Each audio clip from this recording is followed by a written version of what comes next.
Bienvenue à notre balado-diffusion Les Points Nexus. Aujourd'hui, on parle football universitaire américain, la NCAA, avec des invités qui ont des connaissances et de l'expérience dans ce domaine.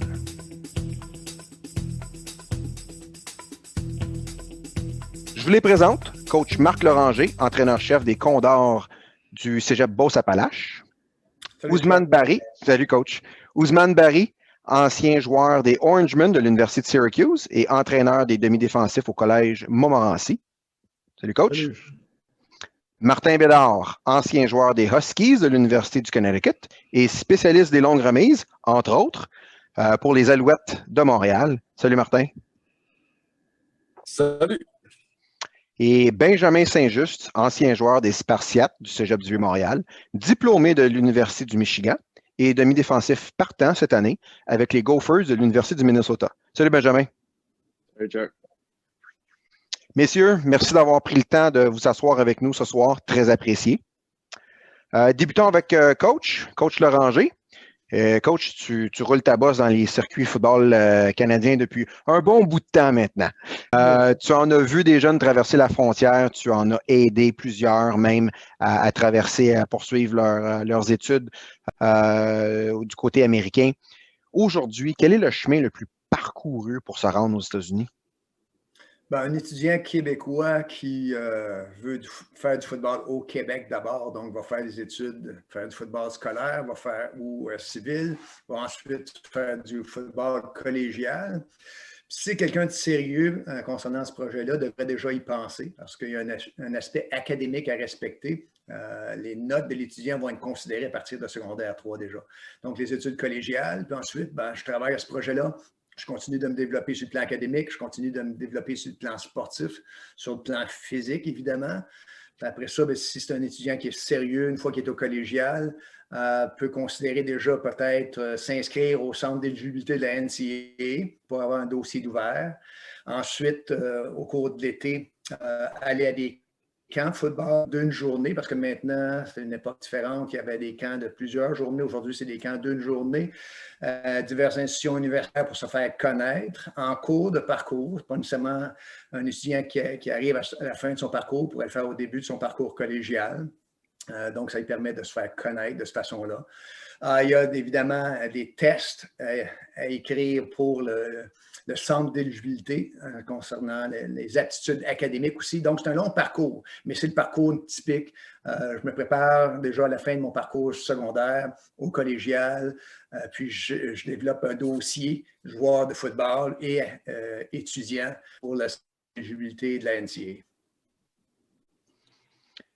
Coach Barry, en plus d'entraîner les demi-défensifs, tu travailles le conditionnement physique des jeunes au Collège Montmorency. Qu'est-ce qui fait le plus réagir les jeunes lorsque tu leur expliques toutes les démarches, les choix, les sacrifices qu'ils auront à faire? Mais, tu sais, premièrement, il faut pas leur vendre un rêve. C'est vraiment pour les habilités athlétiques. Puis deuxièmement, il faut que ce soit quasiment une mission. Il faut vraiment que ce soit sur un focus puis mindé vraiment à atteindre ton but. Quand je te dis obsession, c'est vraiment une obsession. C'est vraiment que quand tu te lèves le matin, les décisions que tu prends dans ta journée, c'est vraiment en fonction d'aller aux États-Unis. Ce que tu manges, comment tu dors, il faut que tu passes tes cours. Donc, c'est vraiment quelque chose. C'est pas... il y a de la préparation. C'est pas quelque chose qu'on pense... c'est pas de la pensée magique. Puis c'est vraiment seulement beaucoup de sacrifices. Énormément de sacrifices. Martin, tu es très connu, visage des Alouettes de Montréal, très impliqué au niveau social. Tu as fait des camps avec Boris Bédé. Ce que les gens ne savent peut-être pas à propos de toi, c'est que toi aussi, tu as traversé la frontière pour aller étudier aux États-Unis à Yukon. Comment est-ce qu'il s'est déroulé ton parcours? D'où est-ce qu'il est commencé et comment tu t'es retrouvé là-bas? Moi, c'est un petit peu bizarre comment tout s'est passé. En fait, à la base, j'étais supposé. Moi, je viens de Québec, puis j'ai déménagé quand j'avais 10 ans à Laval, où j'ai commencé à jouer au football. Puis c'est ça, quand je suis arrivé au moment de choisir mon cégep, J'avais l'intention d'aller au Cégep Montmorency parce que c'était à 10 minutes de marche de chez nous, c'était à côté. Puis, entre-temps, il y a un de mes bons amis, Vladimir Charmant, shout-out Vladimir, qui a parlé de moi à Marc Santerre. Puis, Marc Santerre m'a appelé, m'a invité à un camp d'entraînement au camp, dans le fond, au camp printanier à l'intérieur. Moi, je suis allé, puis c'était la première fois que c'était ma première expérience de football scolaire. J'avais toujours joué pour la ville, j'avais toujours joué pour, dans le fond, au niveau civil. Puis c'est ça, quand j'ai commencé à jouer au cégep avec le cégep du Vieux, je me suis rendu compte que l'encadrement était vraiment, vraiment meilleur. C'est quelque chose qui me manquait, je pense. J'étais un bon étudiant, mais je n'étais pas très, très assidu. Puis, étant donné que on était évidemment obligé d'aller à nos cours. On était, les présences étaient prises. Puis j'ai eu beaucoup d'opportunités de côtoyer du monde qui avait réussi, étant donné que je suis arrivé avec le Cégep du Vieux-Montréal, ils venaient de gagner un bol d'or, c'était une grosse équipe. Là, il y avait beaucoup d'anciens qui étaient là pour nous soutenir à l'extérieur du football puis des entraîneurs. Mais ce qui m'a vraiment aidé, en fait, là, c'est le fait que j'ai fait beaucoup de combines, des petits camps par-ci par-là organisés par, entre autres, Ron Dias, Kitchener ou Pickering en Ontario. Puis une fois, à un moment donné, en fait, moi, j'étais vraiment chanceux à un moment donné parce que c'était la fin d'une session. J'avais plein de travaux à faire. J'étais un peu dans le jus parce que j'avais procrastiné un peu. Puis, à un moment donné, il y avait un combine dans le gymnase du Cégep du Vieux. Ron Dias, il savait que je n'avais pas l'intention d'y aller parce que j'avais trop de travail à faire. Je n'avais pas le temps. Fait que Ron descend à mon casier, vient me voir, puis il me prend par la main, puis il me dit « Martin, regarde, c'est 20$, tu n'as pas besoin de payer. Il y a du monde qui sont là pour venir te voir, faire des snaps 10 minutes, puis tu peux t'en aller après. Là, ça sera pas long. » Fait que je m'en vais en haut, je m'en vais dans le gymnase, puis il y avait le coach de Miami, il y avait Akron, Rutgers, puis Yukon qui étaient là. Puis, fait que c'est ça, longue histoire courte. J'ai été appelé puis il y avait Boston College. J'ai appelé par Boston College. J'allais aller, ils voulaient que j'aille remplacer François Brochu à ce moment-là. C'était lui le long snapper à Boston College. J'ai accepté l'offre d'une visite officielle. C'est la première fois que je m'en vais à l'aéroport pour aller dans un avion. Je suis assis dans l'avion pour aller à Boston. L'avion ne part pas. On se fait dire que le vol est cancellé parce qu'il y a une tempête de neige à Boston et on ne peut pas atterrir. Là, je capote. Je me dis, crime, je ne pourrais pas aller dans l'NCAA, mes chances sont finies, c'est ma seule chance, mon vol est annulé. Là, j'étais déçu en maudit. Mais le lendemain, le coach de Yukon, Lyndon Johnson, et oui, c'est le nom d'un ancien président des États-Unis, mais ouais. Il m'appelle et il me dit « Martin, il faut que tu viennes faire une visite officielle. On sait que tu es un bon tight end. Puis en plus, tu es un bon long snapper. On a vraiment de la misère avec notre long snapper. Il faut absolument que tu viennes voir ça. » Fait que là, je m'en vais à Yukon. J'arrive là-bas. C'est incroyable.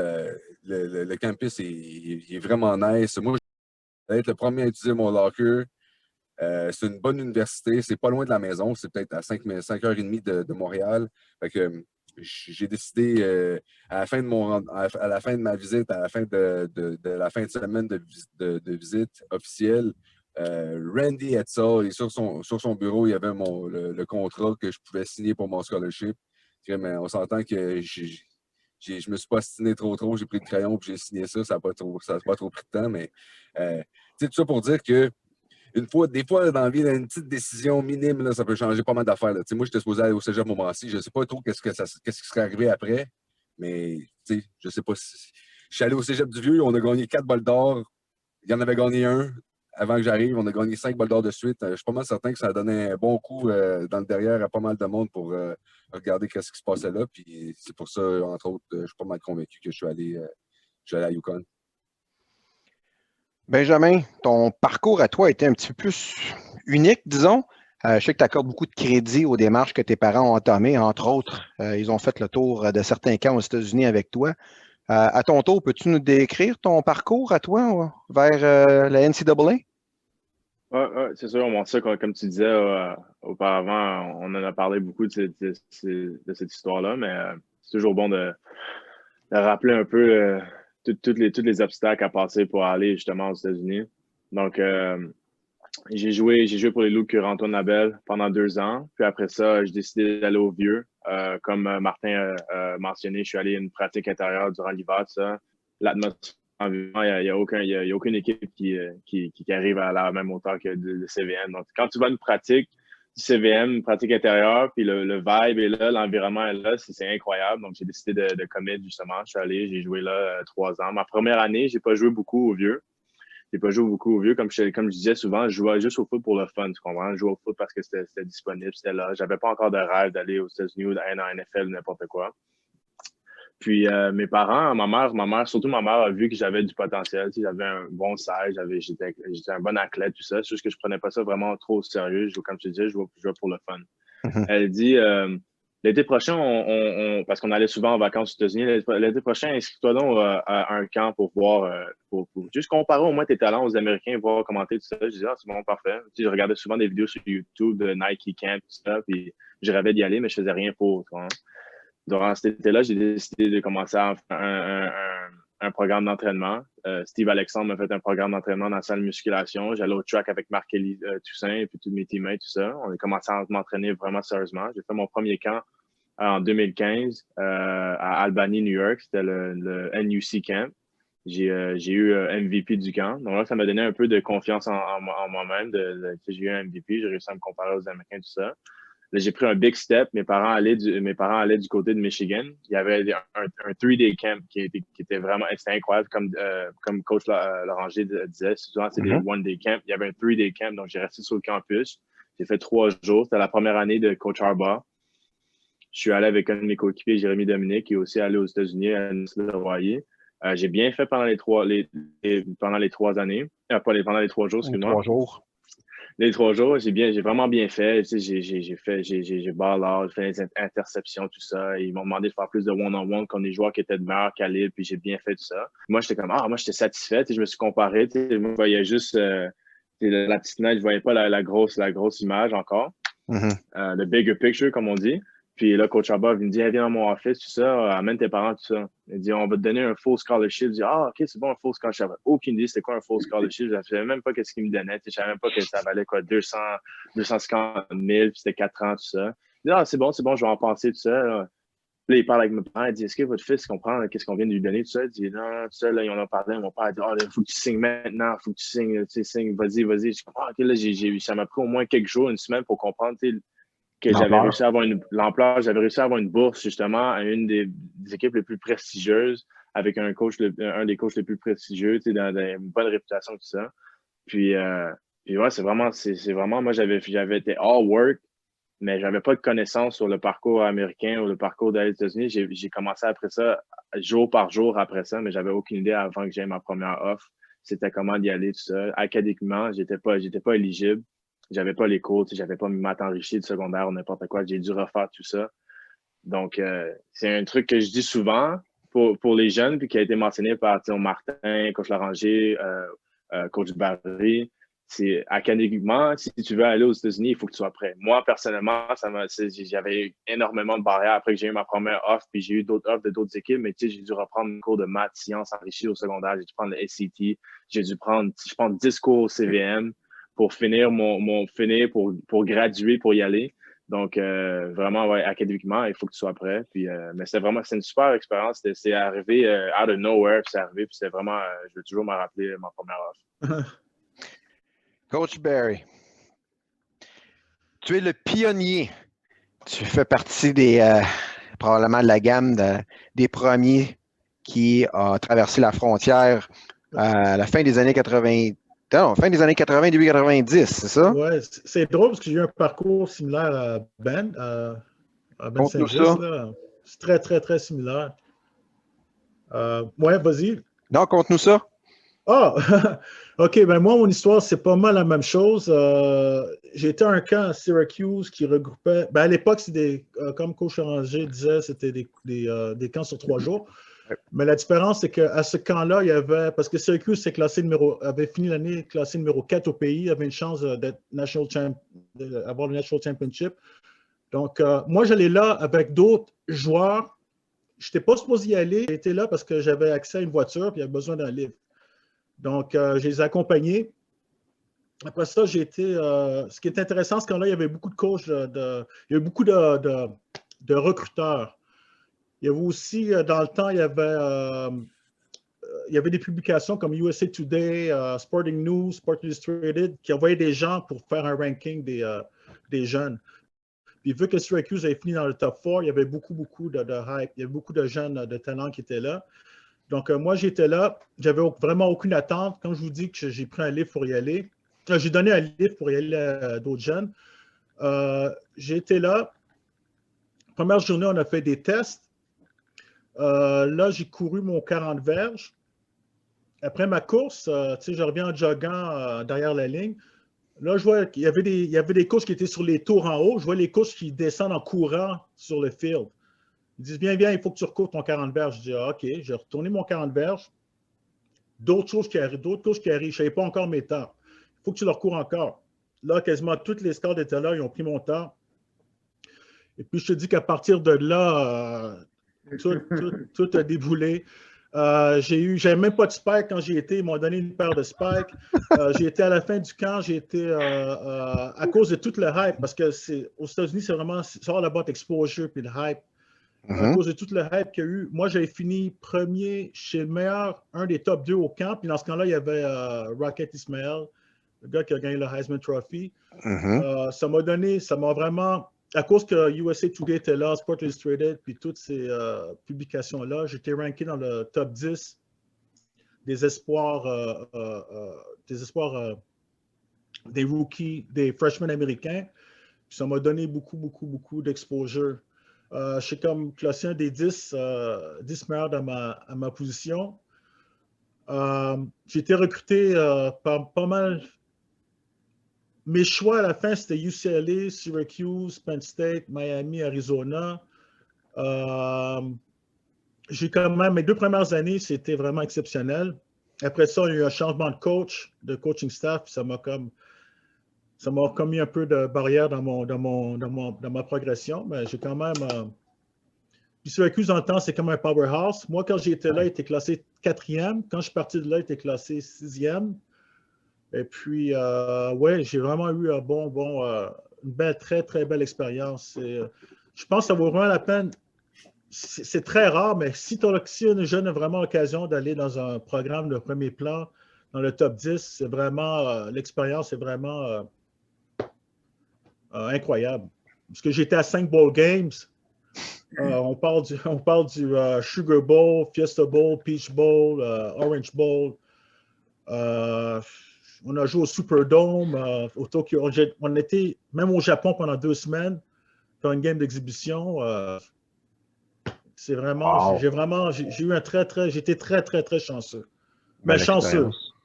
Chanceux, j'ai dû travailler fort pour me rendre où est-ce que je suis par la suite, mais j'ai eu une des très belles expériences parmi les joueurs qui ont été aux États-Unis. Coach Loranger, jouons à vrai ou faux. Vas-y. En Division 1 aux États-Unis, les équipes de la NCAA peuvent accorder jusqu'à 85 bourses étudiantes. Au total, c'est vrai. En Division 2, les équipes de la NCAA peuvent accorder jusqu'à 85 bourses étudiantes. C'est faux. C'est faux. Ils n'en ont pas autant. Non. Vrai ou faux, pour l'obtention d'une bourse, l'athlétisme est plus important que l'académique. Ben, excuse-moi, tu dois l'avoir, mais sans l'académique, ça ne passe pas au Canada. Vrai ou faux, tu dois avoir fait au minimum un camp aux États-Unis pour être éligible à une bourse. C'est faux. Il n'y a pas de règlement qui concerne ça. Parfait. Les universités américaines sont intéressées à tes notes de secondaire 3 à cégep 2e année. Exactement. C'est les règlements qui sont imposés par le centre d'éligibilité. Ça commence à partir de secondaire 3. Benjamin en parlait un peu de son expérience tout à l'heure. Ouais. Il y a un lien directement avec ça. Il faut que tu aies les cours nécessaires pour être éligible. Un joueur très talentueux peut être recruté, mais s'il n'y a pas ce qu'il faut sur le plan académique, il ne sera pas capable de s'y rendre à partir du Canada. Benjamin, je vais retourner à toi quelques instants. La situation politique aux États-Unis peut effrayer certains qui, si on se fie aux médias, à tort ou à raison. Peux-tu nous décrire la vie de campus aux États-Unis dans ce climat politique actuel? C'est un peu plus, moins de tension. Là, il y a moins de doutes, il y a moins d'attentes. Il y a eu les élections qui sont passées. C'est Joe Biden qui est président maintenant. Mais je te dirais, quand le COVID et puis les tensions raciales qu'on a eues cette année a vraiment exposé ce pays pour les genres de mauvais trucs, puis comment on dit ça, comment les gens au gouvernement gèrent le pays, comment les gens traitent leurs citoyens, tout ça, et les tensions sociales, raciales qui ont été poussées de côté focuser plus sur l'économique puis financièrement ici dans le pays. Oui. C'est vraiment tout sorti, ça a été exposé. Puis comme je te dis, de mars justement aux élections, il y avait une tension incroyable ici. Que tu sois sur le campus, tu sais, souvent, en tant qu'étudiant athlète, tu es dans une petite bulle, tu es protégé, on t'aime quand tu joues au football, tout ça, on t'aime avec ton uniforme, mais sans ton uniforme, c'est la même chose que n'importe qui est dans la rue, surtout si ta couleur de peau est un peu plus foncée, tu es une minorité ici, c'est extrêmement difficile de passer et de ne pas être discriminé ou n'importe quoi. Puis oui, comme je te dis, c'est avec surtout avec le président qu'on avait, depuis que je suis arrivé aux États-Unis en janvier 2017, surtout avec le président qu'on avait à ce moment-là, puis avec les choses qui arrivaient, ça allait diviser le pays. C'était incroyable. C'était soit tu étais démocrate, tu étais pour ça, soit tu étais républicain, c'était ça, puis il n'y avait personne qui se parlait. Tu vois? La personne qui parlait, il n'y avait pas de conversation. Puis si tu votais pour ça, on allait se battre ou n'importe quoi. Donc, j'avais jamais vu ça. J'avais déjà vu beaucoup de conversations puis d'arguments au Canada sur des partis libéraux, conservatistes ou n'importe quoi. Mais ici, c'était incroyable. Qu'est-ce que tu as vu? Qu'est-ce que vous avez vu dans la rue, là, que ça arrive à un certain point comme ça ici, qu'il n'y a personne qui prend le contrôle de ça? C'est des genres de trucs qui est inacceptable. Ah. Moi, dans le temps, moi, j'ai vécu la même affaire avec l'affaire Rodney King quand c'est arrivé. C'est exactement la même affaire que ce que Ben Jesus a vécu. Oui. Oh, ouais, c'était vraiment. Tension raciale était à son maximum. C'est vraiment. Ouais, c'est spécial. Martin, as-tu vécu quelque chose de similaire, toi, pendant tes années, milieu des années 2000? Moi, je suis arrivé là-bas quand j'étais là-bas quand la présidence est passée de Bush à Obama. J'étais content de voir, de vivre ça, cette expérience-là. Puis on s'entend que la nuit où la présidence a été officiellement donnée à Obama. passer officiellement à Obama, où j'ai à peu près pas dormi, là, c'était incroyable. En parlant de ne pas dormir, question pour toi. La veille de ton départ vers les États-Unis,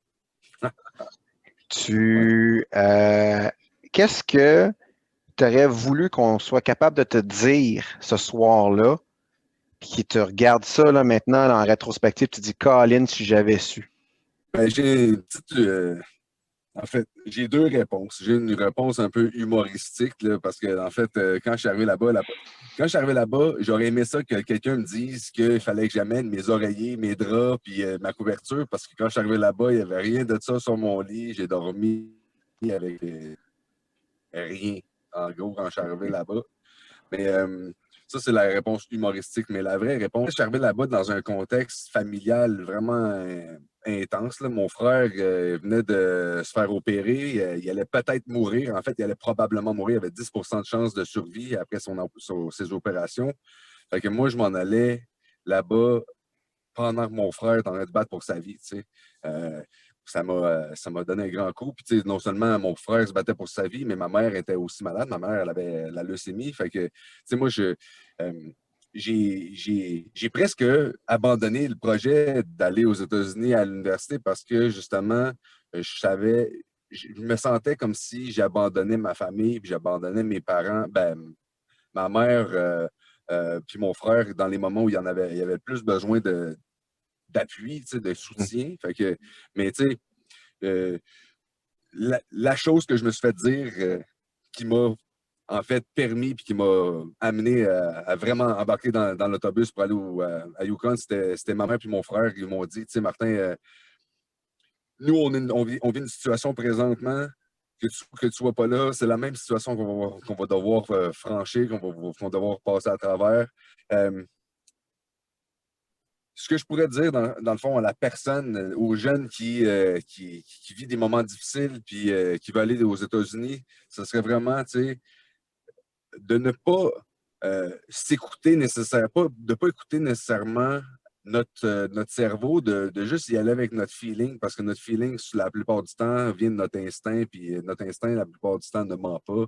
Puis, fait que ça m'a permis, dans le fond, ça m'a ouvert les yeux sur le fait que je devais me faire plus confiance, puis que il fallait que je réalise aussi que j'allais être toute seule là-bas. Tu sais, c'était un autre pays, une autre ville, une autre langue. Parce que moi, je suis arrivé là-bas, je parlais à peu près pas anglais. Fait que j'ai parlé anglais, ça n'a pas pris de temps parce que quand tu n'as pas le choix, l'instinct de survie embarque puis tu apprends, c'est pas long. Là. Mais tu sais, c'est ça, dans le fond. Même si c'était la première, même si c'était la première personne qui va accomplir quelque chose, puis même si tu t'es tout le temps fait, il n'y a juste personne, là, je me disais à moi-même ou je disais aux autres qui me disaient ça, ben regarde, ça sera moi la première personne, puis il y en aurait d'autres après moi, c'est tout. Tu sais. Fait que, ouais, c'est juste d'être positif, peu importe ce qui se passe, puis d'avoir un plan. Coach Loranger, qu'est-ce qu'on répond à un jeune qui est intéressé à un collège en particulier, mais que vous n'avez pas de contact là-bas? D'abord, la question est, est-ce que c'est une institution qui recrute au Canada? Ça aide beaucoup au Canada et au Québec. Ça aide beaucoup généralement déjà. S'il y a déjà des liens avec des gens qui viennent déjà recruter au Québec particulièrement. S'il n'y en a pas, bien évidemment, regarde, les liens, ils se créent quand même. Et un bon joueur va trouver sa place. Fait que les institutions vont toujours être intéressées à avoir de l'information concernant un joueur de haut niveau. Fait que si le jeune athlète, c'est un joueur de haut niveau, qui a des intentions spécifiques, savoir un intérêt particulier pour une institution spécifiquement, à ce moment-là, tu frappes à leur porte. C'est comme se chercher un emploi. Fait que, développe les liens. Puis quand on a déjà, tu es dans un programme où il y a déjà des joueurs aux États-Unis, généralement, tu es bien reçu parce qu'ils savent que c'est un programme qui a développé des joueurs de ce niveau-là.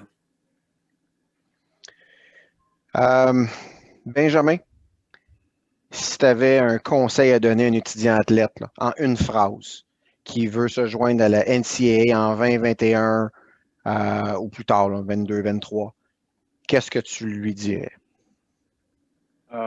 Utilise l'opportunité que tu as pour aller aux États-Unis pour ouvrir d'autres portes. Pense pas juste au football.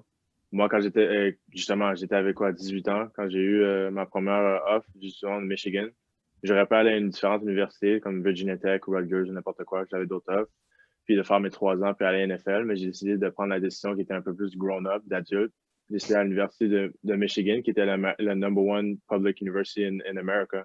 Donc, si le football ne fonctionne pas, mais j'avais un des meilleurs diplômes en Amérique, tu comprends? Donc, j'ai weighed my options pour l'éducation puis le football. Puis ça m'a ouvert des portes et j'ai réussi à graduer. Je vais avoir mon master's ici. Donc, même si le football ne fonctionne pas puis je ne vais pas à NFL, je finis avec 2 diplômes des 2 meilleures universités en Amérique, tu comprends?